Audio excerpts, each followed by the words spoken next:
रात्रीचे 2:47 वाजले होते. आयसीयूचा तो फिकट प्रकाश, व्हेंटिलेटरचा तो यांत्रिक आवाज आणि एक आई जिच्या 6 वर्षाच्या मुलाचं हृदय थांबलं होतं. डॉक्टर म्हणाले, आम्ही प्रयत्न करतोय, पण ते पण ते पण ज्याच्या कानावर पडतं ना, त्याला त्याचं जगणं संपल्यासारखंच वाटायला लागतं. पण त्या रात्री त्या आयसीयू मध्ये काहीतरी घडलं. असं काहीतरी जे मेडिकल सायन्स एक्सप्लेन करू शकत नाही, जे लॉजिक एक्सप्लेन करू शकत नाही, जे या जगाच्या कोणत्याही टेक्स्टबुक मध्ये लिहिल्या गेलेलं नाही. त्या आईला एक आवाज ऐकू आला. कानात नाही, तिच्या हृदयात. 2च शब्द होते, भिवू नकोस.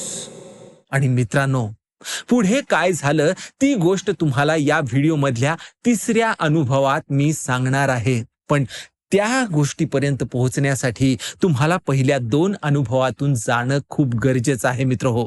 कारण या व्हिडिओतला प्रत्येक अनुभव हा पुढच्या अनुभवापेक्षा अधिक इंटेन्स असणार आहे, अधिक विश्वसनीय असणार आहे आणि याच सोबत तो अधिक हृदय हादरवून टाकणार आहे मित्रहो. आणि चौथा अनुभव ऐकल्यावर तर तुम्ही हा व्हिडिओ बंद कराल, डोळे मिटाल आणि खुद्द स्वामींशीच बोलायला लागाल.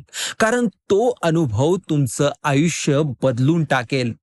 त्यामुळे हा व्हिडिओ शेवटपर्यंत नक्की बघा मित्रहो. कारण स्वामींनीच तुम्हाला इथे आणलंय आणि ते का आणलंय त्याचं कारण तुम्हाला या व्हिडिओच्या शेवटी कळणार आहे. श्री स्वामी समर्थ. मित्रांनो, भिवू नकोस, मी तुझ्या पाठीशी आहे. हे वाक्य तुम्ही शेकडो वेळा ऐकलंय, व्हॉट्सअप स्टेटसवर बघितलंय, मंदिरांच्या भिंतीवर वाचलंय, इंस्टाग्राम रील्स मध्ये स्क्रोल करताना देखील तुम्हाला दिसलंय. पण मी एक प्रश्न विचारतो, तुम्ही हे वाक्य कधी अनुभवलंय का? ऐकणं वेगळं झालं, वाचणं वेगळं झालं, पण अनुभवणं म्हणजे तुम्ही अंधारात उभे राहता, सगळीकडे काळोख पसरलेलं असतं, पाय थरथरत आहेत, श्वास अडकलाय, डोळ्यासमोर काहीच दिसत नाहीये आणि अचानक कुणीतरी तुमच्या खांद्यावर हात ठेवतं. तुम्ही मागे वळून पाहता तर तिथे कोणीच नाहीये, पण तो स्पर्श रिअल आहे. ते तो हात जो आहे तो रिअल आहे. ती मायेची ऊब रिअल आहे. आणि तुम्हाला आतून, सगळ्यात आतून एक आवाज येतो, भिवू नकोस. तेव्हा तुम्हाला कळतं की स्वामी आहेत इथेच, आत्ता माझ्या सोबत ते आहेत. मित्रांनो, मी आज तुम्हाला 4 अनुभव सांगणार आहे. हे अनुभव 4 वेगवेगळ्या भक्तांचे असणार आहेत, 4 वेगवेगळ्या शहरातले, 4 वेगवेगळ्या परिस्थितीतले. पण एक गोष्ट सगळ्यात कॉमन आहे, प्रत्येकाला हे भिवू नकोस वेगवेगळ्या प्रकारे जाणवलेलं आहे. कुणाला स्वप्नात, कुणाला संकेतातून, कुणाला एका अनोळखी माणसाच्या रूपातून आणि कुणाला अशा प्रकारे जे ऐकून तुमच्या अंगावर काटाच येईल. पण सुरू करण्याआधी एक गोष्ट सांगतो, या व्हिडिओ मधले सगळे अनुभव मी रॅन्डमली सांगत नाहीये. मी हे मुद्दाम एका ठरलेल्या क्रमाने मांडलेले आहेत. पहिला अनुभव तुम्हाला विचार करायला लावेल, दुसरा अनुभव तुमचे डोळे ओलावेल, तिसरा अनुभव तुम्हाला हादरवून टाकेल आणि चौथा अनुभव तुमचं आयुष्य पूर्णपणे बदलून टाकणार आहे मित्रहो. प्रत्येक अनुभवानंतर तुम्हाला वाटेल की यापेक्षा इंटेन्स आता अजून काय असू शकतं. पण पुढचा अनुभव तुम्हाला अजूनही बरंच काही सांगेल. तर तयार आहात ना? चला, पहिला अनुभव सांगतो. अनुभव नंबर 1. ज्या रात्री सगळं संपलं त्या रात्री स्वामी आले. गोष्ट आहे पुण्याची. वर्ष होतं 2019चं. एक व्यक्ती होता, त्याचं नाव अमोल. 34 वर्षाचा अमोल एक सॉफ्टवेअर इंजिनियर होता. नोकरी अतिशय चांगली MNC मल्टीनॅशनल कंपनीमध्ये तो कामाला होता. त्याची पगार देखील अतिशय उत्तम, चांगल्या पगारीवर होता. बायको स्नेहा, एक लहान मुलगी देखील होती त्यांना. अनन्या नाव होतं, 3 वर्षाची चिमुकली. बाहेरून बघितलं तर अगदी परफेक्ट लाईफ चालू आहे. चांगलं घर, चांगली गाडी, विकेंडला बाहेर जायचं, जेवायला जायचं, Instagramवर हॅपी फॅमिलीचे फोटोज टाकायचे. अमोल स्वामींचा भक्त होता. पण असं समजा की एक कॅज्युअल भक्त, म्हणजे गुरुवारी उदी लावायची, अक्कलकोटला वर्षातून एकदा जायचं, व्हॉट्सअपवर श्री स्वामी समर्थ स्टेटस ठेवायचा. पण मनातून मनातून खोलवर अमोल स्वतःशीच प्रामाणिक होता का हो? तर नाही. त्याचा विश्वास होता, पण तो टेस्टेड नव्हता. कारण अमोलच्या आयुष्यात कधी खरं संकट हे आलंच नव्हतं. 2019चा ऑक्टोबर. अमोलच्या कंपनीने ले ऑफ जाहीर केलेले होते. अमोलचं नावही त्या लिस्टमध्ये आलं होतं. 12 वर्षे, मित्र हो, 12 वर्षांची ती नोकरी फक्त एका ईमेल मध्येच संपली. We regret to inform you, टिंब टिंब टिंब. अमोलने तो ईमेल 2-3 वेळा वाचला. हृदय धडधडत होतं, हात थरथरत होते. हे हे माझ्यासोबत का होतंय? पण अमोल स्ट्रॉंग होता. किमान तो स्वतःला तसं सांगत तरी होता. ठीक आहे, ठीक आहे, मी दुसरी नोकरी पाहतो, दुसरी नोकरी तरी मिळेल ना, मी मी कॅपेबल आहे, असं तो स्वतःला सांगायचा. 1 महिना गेला, दुसरी नोकरी नाही. 2 महिने गेले, इंटरव्ह्यू होत आहेत पण रिजेक्शन येत आहेत. 3 महिने गेले, 4 महिने गेले. वेळ चालला होता. इकडे चिंता मात्र एका मागे एक वाढतच होत्या. EMI भरायची होती, मुलीच्या स्कूलची फीस, घर खर्च, मेडिकल इन्शुरन्स. हळूहळू सगळ्या सेव्हिंग्स संपत चालल्या होत्या. अमोलने स्नेहाला या गंभीर परिस्थितीबद्दल सांगितलं नव्हतं. हे सगळं त्याने त्याच्या मनात दडून ठेवलं होतं. तो तो तिच्यापासून ते लपवून ठेवलं होतं त्याने. तो रोज सकाळी उठायचा, त्याचा फॉर्मल शर्ट घालायचा, त्याची लॅपटॉपची बॅग घ्यायचा आणि ऑफिसला जातोय असं म्हणत रोजप्रमाणे बाहेर पडायचा. पण खरं तर तो ऑफिसला जात नव्हता मित्र हो. तो बाहेर येऊन दुसरीकडे जायचा. म्हणजे एखाद्या कॅफेमध्ये बसायचा, जॉब पोर्टल्सवर जाऊन ते रिफ्रेश करत बसायचा. मग संध्याकाळी थकून घरी यायचा. आज आज मीटिंग होती आमच्या ऑफिसमध्ये, असं तो खोटं सांगायचा. मित्रांनो मित्रांनो पुरुष जेव्हा आपल्या कुटुंबासमोर हेल्पलेस होतो ना, तेव्हा त्याच्या आतमध्ये काय तुटतं ते फक्त त्यालाच माहिती असतं. तो बाहेरून हसतो खरा, पण आतून तो रडत असतो. तो बाहेरून स्ट्रॉंग दिसतो खरा, पण आतून पूर्णपणे कोलॅप्स झालेला असतो. 5व्या महिन्यात अमोलचा क्रेडिट कार्ड बाउन्स झाला. बँकेचा फोन आला, EMI ड्यू आहे, पेमेंट करा. स्नेहाने विचारलं, अमोल अमोल हे काय चाललंय? मला काय ते खरं खरं सांग बरं. आणि तिथे अमोल पूर्ण तुटला. स्नेहा स्नेहा मी 5 महिन्यापूर्वी जॉब गमावले ग. मला मला काहीच कळत नाहीये. मला काही मिळत नाहीये. मी मी मी मला मला तो यापुढे काहीच बोलू शकला नाही. 30 वर्षाचा पुरुष बायकोसमोर रडत होता. लहान अनन्या, बाबा बाबा तू का लढतोयस, का लढतोयस, का रडतोयस म्हणून ती तिच्या त्या बोबड्या आवाजात बिचारी त्याला विचारत होती. त्या रात्री अमोल बाथरूम मध्ये गेला. त्याने आरशात स्वतःला बघितलं आणि त्याच्या मनात एक विचार आला, एक अत्यंत डार्क विचार, जो कोणत्याही माणसाच्या मनात यायला नको. मी जर नसतो तर निदान इन्शुरन्सचे पैसे तरी मिळाले असते ना स्नेहाला. मित्रांनो, मी हे सगळं सांगत असताना माझाही गळा दाटून येतोय. कारण कारण हा विचार, हा एक क्षण, हा म्हणजे अंधाराच्या सगळ्यात खोल असलेला तो एक तळ आहे मित्र हो. जिथून माणसाला कुणीच वाचवू शकत नाही, कुणीच नाही, फक्त स्वामी. हो, फक्त स्वामी. अमोल त्या रात्री झोपू शकला नाही. रात्रीचे 3 वाजले होते. तो हॉलमध्ये अंधार करून बसला होता. तेव्हा हळूच एक छोटस किरण समोरच्या भिंतीवर पडलं आणि त्या भिंतीवर स्वामींचा फोटो त्याला दिसला. स्नेहाने लग्नानंतर तो फोटो लावला होता. अमोल त्या फोटोकडे बघत होता. तो रडत नव्हता, तो बोलतही नव्हता, तर फक्त बघत होता. मनातून कोणती प्रार्थनाही नव्हती किंवा कोणती तक्रारही नव्हती, तर फक्त एक हताश झालेली विनंती होती. स्वामी, स्वामी, मला मार्ग दाखवा, एक मार्ग. हा हा कोणताही असू द्या, कारण मला मला स्वतःला आता काहीच दिसत नाहीये हो.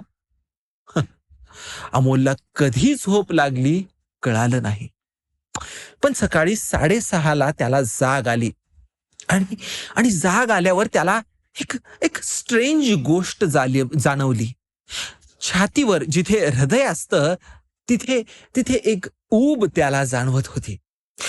जसं काही रात्रभर कोणीतरी तिथे हात ठेवून बसलं होतं. अमोलचे डोळे ओलावले, कारण त्याला रात्रीचं ते स्वप्न आठवलं. स्वप्नात अमोल एका रस्त्यावरून चालत होता. लांब, लांबच लांब रस्ता होता. दोन्ही बाजूने काळोख होतं, पण पण हा रस्ता काय संपायला तयार नव्हता. तो चालतच होता, चालतच होता. मग तो चालून चालून एका ठिकाणी थकला. त्याने गुडघे टेकले आणि म्हणाला, नाही, मी आता चालू शकत नाही, आता सगळं संपलं. आणि तेव्हाच मागून एक हात आला. अमोलच्या खांद्यावर तो हात ठेवला गेला. अमोलने मागे वळून पाहिलं आणि एक वृद्ध पुरुष, उंच, तेजस्वी, पांढरे वस्त्र धारण केलेले. त्याचा चेहरा त्याला दिसत नव्हता, पण त्याची ऊब ही त्याला जाणवत होती. त्या वृद्ध पुरुषाने अमोलला उभं केलं, त्याचा हात धरला आणि त्याच्या कानाजवळ येऊन इतक्या प्रेमाने सांगितलं, बाळा, भिवू नकोस, तू चालत राहा, कारण हा रस्ता लवकरच संपणार आहे. अमोलला सकाळी जाग आली. त्याच सकाळी अमोलचा लगेच फोन वाजला. एका जुन्या कॉलिगचा फोन होता, सहकार्याचा. अमोल, आमच्या स्टार्टअप मध्ये एक पोझिशन आहे, तिथे तुझ्यासारखाच माणूस हवा आहे रे. यासाठी कोणतंच इंटरव्ह्यू वगैरे काहीच नकोय. मला माहिती आहे तुझं कॅलिबर काय आहे ते. तू लगेच जॉईन करू शकतोस का? मित्रांनो, ती नोकरी अमोलच्या आधीच्या नोकरीपेक्षा कित्येक पटीने चांगली होती. पगारही जास्त होता. कामही अगदी अर्थपूर्ण होतं. पूर्ण आयुष्याला अर्थ देणारं असं काहीतरी काम करायची त्याला संधी मिळणार होती. आणि सगळ्यात महत्वाचं म्हणजे तो कॉल त्या सकाळी आला होता. त्याच सकाळी ज्या रात्री अमोलने पूर्णपणे गिव्हअप केलं होतं, त्याच दुसऱ्या दिवशीच्या सकाळी आला होता तो कॉल. अमोल आज त्या स्टार्टअप मध्ये एका सिनियर पोझिशनवर आहे. कंपनी वाढली, अमोलही वाढला. पण अमोलच्या डेस्कवर, त्याच्या ज्या ऑफिसमध्ये डेस्क आहे, त्या डेस्कवर एक फोटो आहे, स्वामींचा फोटो. आणि त्या फोटो खाली अमोलने स्वतःहून लिहिलंय, रस्ता संपला कारण तुम्ही सोबत होता. मित्रहो, हा होता पहिला अनुभव, ज्यातून स्वामींचं हे भिवू नकोस अमोलला जाणवलं. हे त्याला स्वप्नातून जाणवलंय. पण दुसऱ्या अनुभवात स्वामींचं भिवू नकोस जाणवलं ते एका अनोळखी माणसातून. आणि ही गोष्ट ऐकून तुम्ही विचार करत राहाल की हे खरंच शक्य आहे का? तर याचं उत्तर आहे हो. शक्य आहे. कारण स्वामींसाठी काहीही अशक्य नाहीये. अनुभव 2. त्या अनोळखी माणसाने सांगितलं आणि गायब झाला. सोलापूरची मीनाक्षी, वय वर्ष 28. मीनाक्षी एक शिक्षिका होती, टीचर होती. सोलापूरच्या एका खाजगी शाळेत शिकवायची. लग्नाला फक्त 2च वर्ष झाली होती. तिचा नवरा राहुल एक ट्रक ड्रायव्हर होता. लग्नाच्या पहिल्या वर्षी तर सगळं चांगलं चालू होतं, सगळं छान चालू होतं. पण दुसऱ्या वर्षी राहुल बदलला. राहुलला दारूचं व्यसन लागलं होतं. पहिल्यांदा फक्त मित्रांसोबत घ्यायचा, ठीक आहे. पण नंतर तो रोज प्यायला लागला आणि मग नंतर तर अगदी सकाळीही प्यायला लागला आणि दारू सोबतच त्याचा स्वभावही अगदी विचित्र होऊन जायला लागला. तो स्वभावाने पूर्णपणे बदलून गेला होता. आता तो खूप रागीट झाला होता. पहिल्यांदा फक्त ओरडणंच असायचं, मग शिव्या द्यायला लागला आणि मग तो दिवस आलाच ज्या दिवशी मीनाक्षीच्या गालावर एक वळ दिसलं. शाळेत कुणी विचारलं तर सांगायची, पडले हो. तर कधी दार लागलं असं ती तिच्या आईला सांगायची. पण तिच्या आईला सगळं कळत होतं. मीनाक्षीला तिची आई म्हणायची, मीना मला कळतंय ग, घरी ये, सोड त्याला. मीनाक्षी म्हणायची, नाहीये ग आई, सुधारेल तो. लग्न म्हणजे जबाबदारी असते, त्यामुळे मी ती निभावून घेईल. मित्रांनो, आपल्या समाजात विशेषतः मध्यमवर्गीय मराठी कुटुंबात बायका खूप सहन करतात हो. त्या सगळं सहन करतात कारण त्यांना चिंता असते की लोक काय म्हणतील. त्या सहन करतात कारण त्यांच्यावर जबाबदारी असते मुलांच्या भविष्याची. त्या सहन करतात कारण त्यांची अपेक्षा असते की एक ना एक दिवस आपला नवरा खरंच सुधारेल. पण कधी कधी हा नवरा काय सुधारतच नाही. सहनशक्तीलाही काही मर्यादा असते. कधी कधी हा एक क्षण येतोच जिथे तुम्हाला ठरवावं लागतं आणि तो कठीण निर्णय घ्यावाच लागतो. 2021चा जानेवारी महिना होता. तेव्हाची एक रात्र, सोलापूरची कडाक्याची थंडी. त्या रात्री राहुल परत दारू पिऊन आला, पण यावेळी त्याने नेहमीपेक्षा जास्तच घेतलेली होती. त्या रात्री परत त्याने मारहाण केली. नेहमीपेक्षा ही मारहाण जरा जास्तच झाली होती. मीनाक्षीचा ओठ फुटला होता. तिचा हात अक्षरशः निळा पडला होता. पण इकडे हा नराधम मात्र मारून झाल्यावर चक्क झोपला. हा राहुल असा झोपला जणू काही बेशुद्ध पडल्यासारखा. मीनाक्षी बाथरूम मध्ये बसली. आरशात बघत रक्त पुसत होती बिचारी.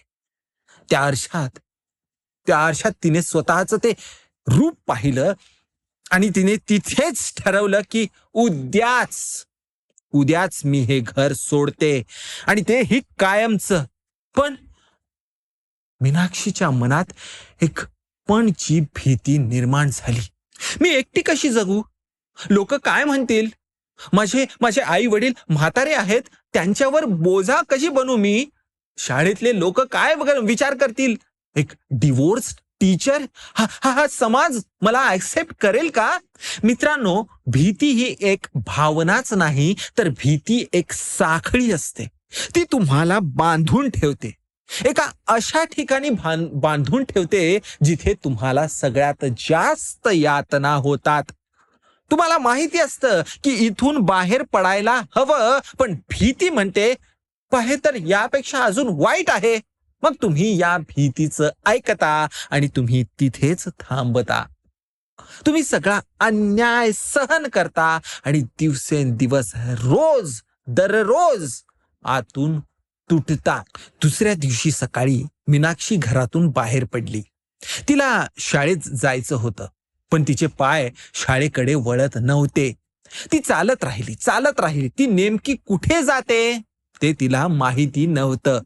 सोलापूरच्या त्या जुन्या बाजारपेठेतून मंदिराच्या त्या गल्लीतून ती चालत राहिली. मग अचानक तिचे पाय थांबले एका छोट्या स्वामी समर्थ मंदिरासमोर. मीनाक्षीला आठवलं, हे तेच मंदिर आहे जिथे लहानपणी तिची आजी तिला आणायची.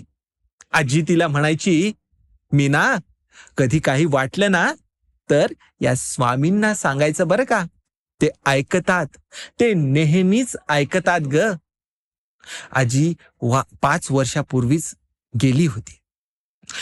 पण त्या सकाळी मीनाक्षीला आजीचा तो आवाज तिच्या मनात स्पष्टपणे ऐकू आला होता. ती मंदिरात गेली, स्वामीच्या मूर्तीसमोर बसली आणि आणि रडायला लागली. इतकं रडली की पुजाऱ्याने कुणाला ते दिसू नये म्हणून ते दार बाहेरून बंद करून घेतलं. स्वामी, स्वामी, मला सांगा, मी काय करू? मी खूप घाबरले हो. मी एकटी कशी जगू? मला कोणीच नाही.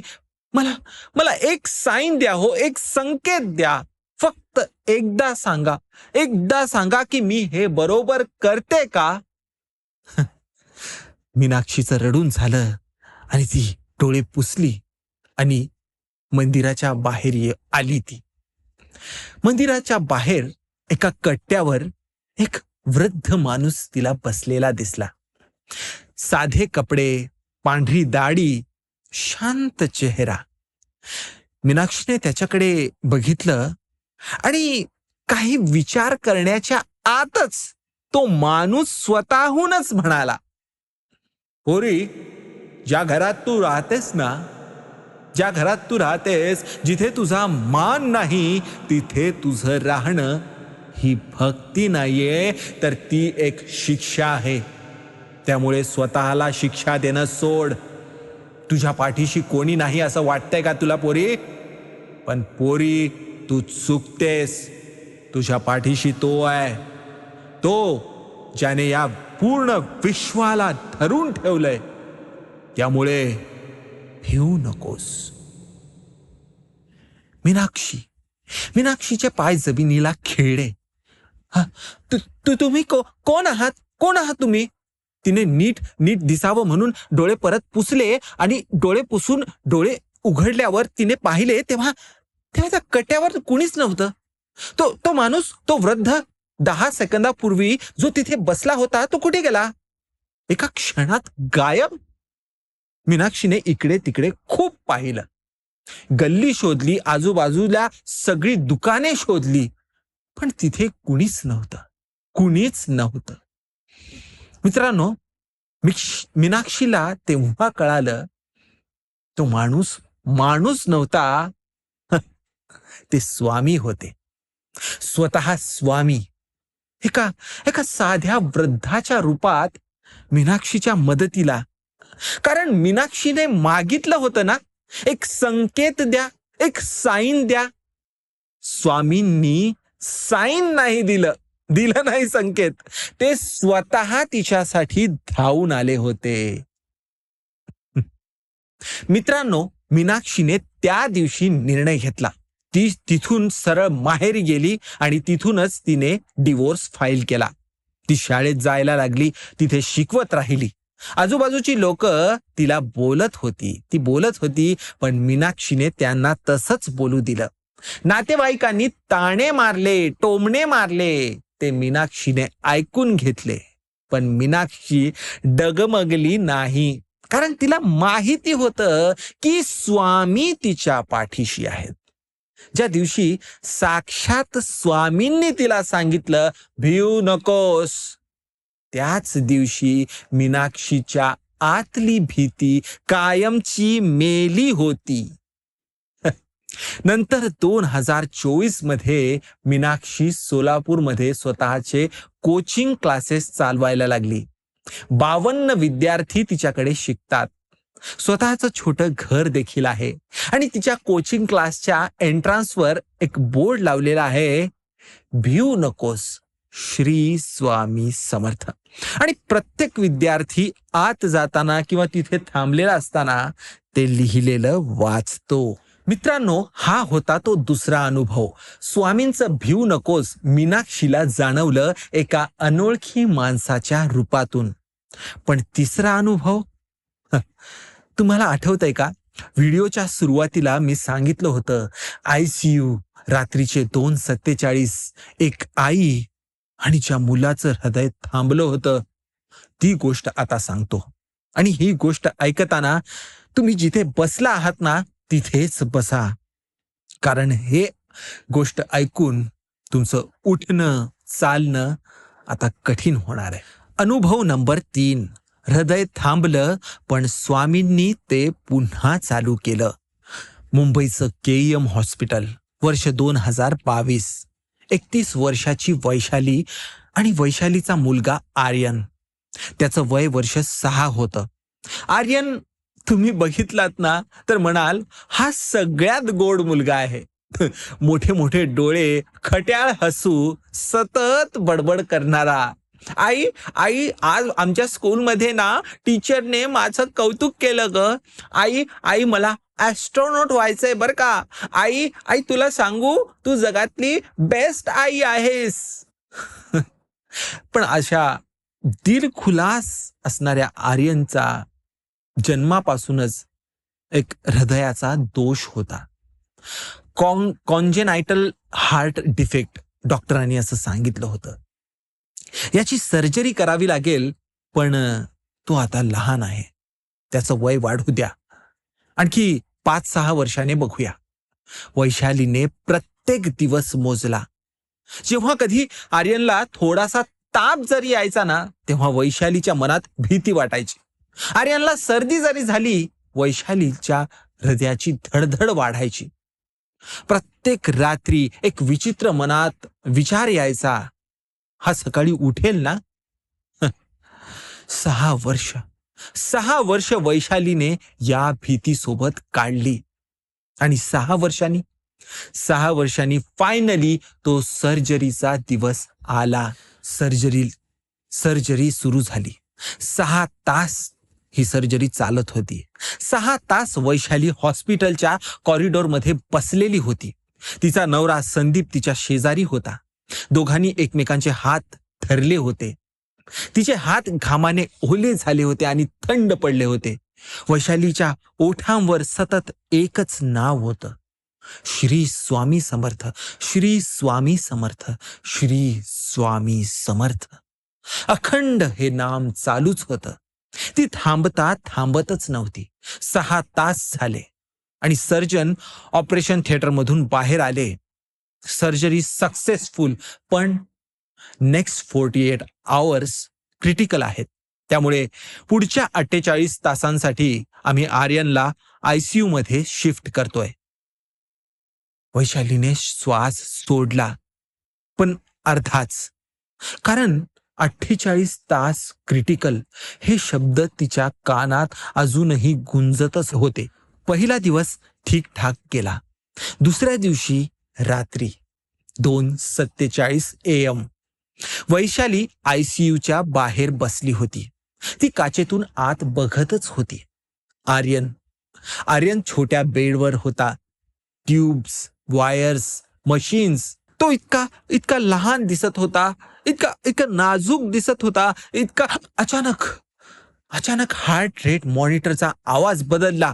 बीप बीप बीप बीप बीप. फ्लॅट लाईन ऐकू आली. वैशालीला कळलं की हे काय होतंय ते. ती उठली. ती काचेवर हात मारायला लागली. आर्यन. नर्सेस इकडून तिकडून धावल्या. डॉक्टर्स आले. CPR देणं सुरू झालं. कोड ब्लू सगळेजण ओरडायला लागले. वैशालीला बाहेर ठेवलं. तुम्ही आत येऊ शकत नाही. मॅम प्लीज प्रोटोकॉल पाळा. हे तुम्हाला जमणार नाही. प्लीज तुम्ही बाहेर थांबा. वैशाली कॉरिडॉर मध्ये थांबली. जमिनीवर गुडघ्यावर बसली. मित्रांनो, एका आईला तिच्या मुलाचं हृदय थांबलेलं बघणं हे शब्दात सांगता येणार नाही. हे कोणत्याही भाषेत सांगता येणारी गोष्ट नाहीये मित्र. ही वेदना म्हणजे ही वेदना म्हणजे या विश्वातील सगळ्यात मोठी वेदना आहे. वैशाली जमिनीवर बसली, डोळे मिटले, हात जोडले, पण ती यावेळी प्रार्थना करत नव्हती. ती काहीही बोलत नव्हती, पण आतून मात्र ती ओरडत होती. मनाच्या सगळ्यात सगळ्यात खोल जागेतून ती ओरडत होती, स्वामी, माझा आर्यन, कृपया, कृपया माझं सगळं घ्या, माझं आयुष्य घ्या, माझा माझा श्वास घ्या, पण पण माझ्या मुलाला वाचवा हो, प्लीज, कृपया. आणि त्या सायलेन्स मध्ये वैशालीला काहीतरी जाणवलं. तिच्या डोक्यावरून एक हात, जसं काही लहानपणी असताना आपली आपली आजी आपल्या डोक्यावरून कुरवाळत हात फिरवायची, अगदी प्रेमाने, लाडाने, कौतुकाने. हे हे हे अगदी तसंच होतं. वैशालीने डोळे उघडले आणि आणि इकडे तिकडे पाहिलं. तिथे तिथे तर कोणीच नव्हतं. पण तो स्पर्श रिअल होता बर का. आणि आणि तेव्हाच तिच्या तिच्या मनात एक शांतता आली. अचानक तिचं मन शांत झालं. विनाकारण अवर्णनीय शांतता होती. जसं काही कोणीतरी तिला सांगतंय, भिवू नकोस, मी आहे, तुझा आर्यन जाणार नाही. मित्रांनो, आयसीयूचा दरवाजा उघडला. डॉक्टर बाहेर आले. वैशालीने त्याच्या चेहऱ्याकडे बघितलं. डॉक्टरचे डोळे ओलावले होते. मिसेस मिसेस वैशाली, तुमच्या तुमच्या मुलाचं हृदय पुन्हा सुरू झालंय हो. आम्ही CPR देत होतो, पण पण सुरुवातीला काहीच रिस्पॉन्स नव्हता. अक्षरशः 4 मिनिटे कोणताच रिस्पॉन्स नव्हता. आम्ही जवळ जवळ सोडणारच होतो, पण 4 मिनिट 22 सेकंदानंतर त्याची हार्टबीट परत आली आणि तेही स्वतःहून. आम्ही आम्ही काहीच केलेलं नव्हतं त्या क्षणी. CPR देणं तर थांबवलेलं होतं. डिफॅब्रिकेटर जे काय म्हणतात ते रेडी करत होतो, पण हृदय ते स्वतःहून पुन्हा धडकलं हो. डॉक्टर म्हणाला, I have been a cardiologist for 18 years. मी असं कधीच बघितलं नाही. हे हे हे मेडिकल सायन्स नाही, हे काहीतरी वेगळं आहे. वैशालीने डॉक्टरकडे बघितलं. ती हसली. तिच्या डोळ्यातून अश्रू येत होते. त्या अश्रूतून ती हसली आणि ती म्हणाली, डॉक्टर, तुम्ही त्याला काहीतरी वेगळं म्हणता, मी त्याला स्वामी समर्थ म्हणते. आर्यन आज 8 वर्षाचा आहे. तो पळतो, खेळतो, मस्ती करतो. शाळेत गणितात तो पहिला येतो. त्याला अजूनही ऍस्ट्रॉनॉट व्हायचं आहे. आणि रोज रात्री झोपताना आर्यन एक गोष्ट करतो. तो डोळे मिटतो, हात जोडतो आणि म्हणतो, स्वामी, गुड नाईट, थँक यू. वैशालीने त्याला हे शिकवलंय. बाळा, तुला या जगात कुणी परत आणलंय ते तुला माहिती नसेल, पण ते मला माहिती आहे. आणि ते स्वामी आहेत. म्हणून रोज थँक्यू म्हणायचंय बर का. कारण तुझा हा जो प्रत्येक श्वास आहे ना, हा प्रत्येक श्वास हा त्यांचा आहे. मित्रांनो, तिसरा अनुभव, हृदय थांबलं. 4 मिनिटे 22 सेकंद आणि स्वतःहून पुन्हा सुरू झालं. सायन्स म्हणतं अनएक्सप्लेन्ड, पण आम्ही त्याला म्हणतो श्री स्वामी समर्थ. आता चौथा अनुभव, शेवटचा. मी सुरुवातीला सांगितलं होतं ना की चौथा अनुभव ऐकल्यावर तुम्ही हा व्हिडिओ बंद कराल, डोळे मिटाल आणि स्वामीशी बोलाल. मी ते विनोदाने म्हणत नव्हतो मित्रो, मी ते माझ्या अनुभवाने म्हणलेलं आहे. कारण चौथा अनुभव हा माझा स्वतःचा आहे. हो, मी आजपर्यंत हे कुणालाच सांगितलेलं नव्हतं. पण आज हे मी तुम्हाला सांगणार आहे. अनुभव 4. हा अनुभव माझा आहे आणि म्हणूनच हा व्हिडिओ अस्तित्वात आहे. मित्रांनो, मी जो तुमच्याशी बोलतोय, मी कोणता मोठा भक्त नाहीये बरं का. मी कोणी संत नाहीये, ना मी कोणता ज्ञानी आहे. मी मी एक अत्यंत अतिसामान्य माणूस आहे. तुमच्यासारखा किंवा अगदी तुमच्यापेक्षाही सामान्य. मी चहा पितो, काम करतो, माझे बिल्स भरतो, कधी हसतो, तर कधी रडतो. पण माझ्या आयुष्यात एक दिवस आला होता, ज्या दिवशी मला कळालं होतं, की स्वामी खरे आहेत. म्हणजे मला आधी विश्वास होता, भक्ती होती, मी उदी लावायचो, मंदिरात जायचो. पण स्वामी खरोखर आहेत, इथे, आत्ता माझ्या सोबत, हे मला एका दिवशी कळालं. आणि तो दिवस माझ्या आयुष्यातला खरं तर खूप काळा दिवस होता. हो, मी मी मी डिटेल्स सांगणार नाही, कारण ते खूप पर्सनल आहे. पण एवढं सांगतो, की त्या दिवशी मला जगायचं नव्हतं. हो. मी जो आज तुमच्याशी बोलतोय, एक दिवस असा होता, जेव्हा मला जगायचं नव्हतं. आणि मला माहिती आहे तुमच्यातल्या काही जणांना कदाचित आत्ताही असंच काहीतरी वाटत असेल. आणि मी मी तुम्हाला बिलकुल जज करणार नाही. कारण कारण मी देखील तिथेच होतो. त्या रात्री त्या रात्री मी एकटा होतो. त्या खोलीत अंधार होता. सगळीकडे अंधार. मी स्वामींचा फोटो बघत नव्हतो. कारण मला रागही आला होता. स्वामी, स्वामी तुम्ही आहात म्हणता ना? मग कुठे आहात? मला का नाही दिसत? मी मी एवढं सहन करतोय माझ्या आयुष्यात. मग मग तुम्ही काय करताय? तुम्ही त्याच्याविषयी काहीच करत नाही. हं, मी बेडवर पडलो होतो. डोळे मिटले होते आणि आणि अचानक मला झोप लागली. पण ती झोप नव्हती. ती काहीतरी वेगळं होतं. मित्रांनो, मी एका जागी उभा होतो. एक पांढरी जागा. सगळीकडे पांढरं. ना भिंती, ना छत, ना जमीन. फक्त पांढरा प्रकाश. मी एकटा होतो आणि मला मला आतून भीती वाटत होती. मी कुठे आहे? मी कुठे आहे? ही जागा काय आहे? हे काय आहे हे? हे मी चालायला लागलो, पण कुठेच जाता येत नव्हतं. कारण ते सगळं पांढरं होतं. मी चालत होतो, पण जागचा काय हालतच नव्हतो. मला भीती वाटत होती. कुणीतरी आहे का? कुणीतरी आहे का? आणि मग मग एक मला सुगंध जाणवला. हा सुगंध उदीचा सुगंध होता.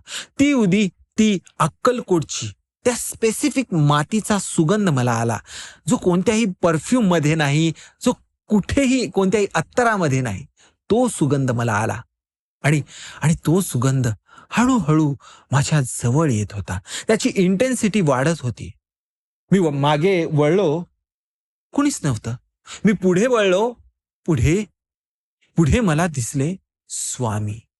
समोर 3 फुटावर. मित्रांनो, मी मी जो जो रॅशनल विचार करतो, जो लॉजिकवर चालतो, जो प्रूफ दाखवा म्हणतो, मी स्वामींना बघत होतो. उंच, भव्य, शांत, तेजस्वी चेहरा. आता हा चेहरा मी शब्दात कसा वर्णन करू? एकाच वेळी कठोर आणि प्रेमळ, एकाच वेळी अनंत आणि जवळचा, एकाच वेळी गुरु, पिता, माता, मित्र, सगळं काही, सगळं काही एकाच वेळी त्या चेहऱ्यात होतं. मी गुडघे टेकले. मी खाली बसलो. आपोआप, मला कोणी सांगितलं नाही, हे शरीर आपोआप नतमस्तक झालं. कारण कारण त्या शक्तीसमोर उभं राहणं शक्यच नव्हतं. ती शक्ती प्रेमाची होती, इतक्या प्रेमाची की ते सहन करणं कठीण होतं. तुम्हाला वाटेल प्रेम प्रेम कसं कठीण असू शकतं?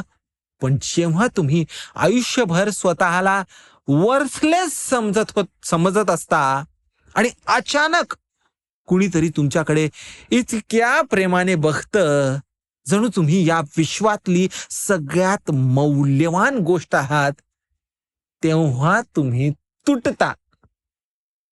तुटता पण प्रेमाने. मी रडत होतो. मी रडत होतो स्वामींसमोर गुडघ्यावर आणि स्वामींनी माझ्या डोक्यावर हात ठेवला. तो स्पर्श, मित्रांनो, तो स्पर्श म्हणजे जसं आईने पहिल्यांदा बाळाला उचलावं, अगदी तसं. आणि स्वामी बोलले, आवाज गंभीर, खोल, पण इतका प्रेमळ. त्या आवाजात ते बोलले, बाळा, मी तुला रोज बघतो. तू जेव्हा रडतोस मी तुझ्या जवळ असतो. तू जेव्हा हरतोस मी तुला उचलतो. तू मला दिसत नाहीस म्हणतोस ना, पण मी कधी तुझ्यापासून दूरच गेलो नाहीये रे. तू माझा आहेस आणि जो माझा आहे त्याला मी कधी सोडत नाही. भिवू नकोस. मित्रांनो, नंतर मला जाग आली. घड्याळीत पाहिलं, सकाळचे 5:30 वाजले होते. माझ्या डोळ्यात अजूनही अश्रू तसेच होते आणि आणि माझ्या खोलीत तो सुगंध, तो उदीचा सुगंध अजूनही तसाच होता. खरोखर मी उठलो, सकाळी सगळीकडे बघितलं, इकडे तिकडे सगळीकडे बघितलं, कुठेही उदी लावलेली नव्हती. पण हा हा सुगंध मात्र मला तसाच जाणवत होता. 20 मिनिटे तो सुगंध तिथेच होता, तिथेच होता. मित्रांनो, त्या दिवशी मी बदललो, पूर्णपणे बदललो. मला जगायचं नव्हतं ते सांगायला मला लाज वाटत नाही, कारण ती वेदना खरी होती. पण स्वामींनी मला दाखवलं की तू एकटा नाहीयेस. आणि त्या एका वाक्याने माझं सगळं बदललं, सगळं. आज मी इथे आहे, तुमच्याशी बोलतोय. हा व्हिडिओ जो तुम्ही आता बघत आहात हा अस्तित्वात आलाय आणि याचं कारण स्वामींनी मला त्या रात्री वाचवलं. जर ती रात्र नसती तर तर हा व्हिडिओ नसता, तर तर हे शब्द नसते आणि कदाचित मीही नसतो. पण मी आहे कारण स्वामी आहेत. आणि तुम्ही हा व्हिडिओ बघत आहात कारण स्वामी तुम्हाला सांगत आहेत, भिवू नकोस, तू माझा आहेस, तुला मी कधी सोडणार नाही. हे लक्षात असू द्या मित्रांनो, आज मी तुम्हाला 4 अनुभव सांगितले. 4 अनुभव, 4 वेगवेगळ्या परिस्थिती. पण भिवू नकोस हे मात्र एकच. तेच ओळखीचं, आपलंच वाटणारं, मायेच्या प्रेमाचं, आईच्या प्रेमाचं. आता मला तुम्हाला एक गोष्ट विचारायची आहे. तुमच्या आयुष्यात आत्ता या क्षणी कोणती भीती आहे का? म्हणजे नोकरी जाईल किंवा आरोग्य बिघडेल किंवा कोणतं नातं तुटेल, पैसे संपतील किंवा एकटेपणा किंवा अपयश किंवा मृत्यू, अशी कोणती भीती आहे का? तर ती जी भीती तुमच्या छातीत बसलेली आहे, जी तुम्हाला रात्री जागं ठेवते, जी तुम्हाला आतून खायला लागलेली आहे, ती भीती तुमच्या हातात घ्या आणि ती स्वामींसमोर ठेवा मित्र हो. आजच तुम्हाला करायचंय आणि आत्ताच करायचंय. स्वामी, मी घाबरतोय, मला भीती वाटतेय, मला तुमचं भिवू नकोस, मलाही ऐकायचंय. आणि मित्रांनो, मग बघा, स्वामी ऐकतील, नक्की ऐकतील. कारण स्वामींनी कधीही कोणत्याही भक्ताला उत्तर न देता सोडलेलं नाहीये. कधी ते स्वप्नात येतील तर कधी ते एका अनोळखी व्यक्तीच्या रूपात येतील. कधी ते एखाद्या सांकेतिक भाषेतून येतील, एखाद्या नंबर प्लेटमध्ये म्हणा, किंवा एखादं गाणं लागलेलं असेल, कुणी कुणी तुम्हाला काहीतरी बोलून जातं त्याच्या वाक्यातून असेल, किंवा एखादा फोन आलेला असेल, तर कधी तुमच्या हृदयात येतील. एक शांतता, एक ऊब, एक विश्वास याच्या रूपात ते येतील. पण लक्षात घ्या, ते येतील कारण ते नेहमीच तिथे असतात. तुम्हाला फक्त तो आवाज ऐकायला शिकायचंय.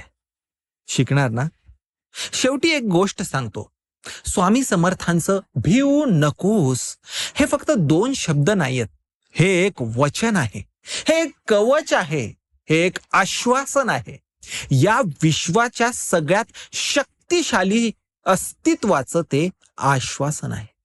जेव्हा तुम्ही तुमच्या आयुष्यातले सगळे दरवाजे बंद झालेले बघता, स्वामी भिंतीतून रस्ता काढतात.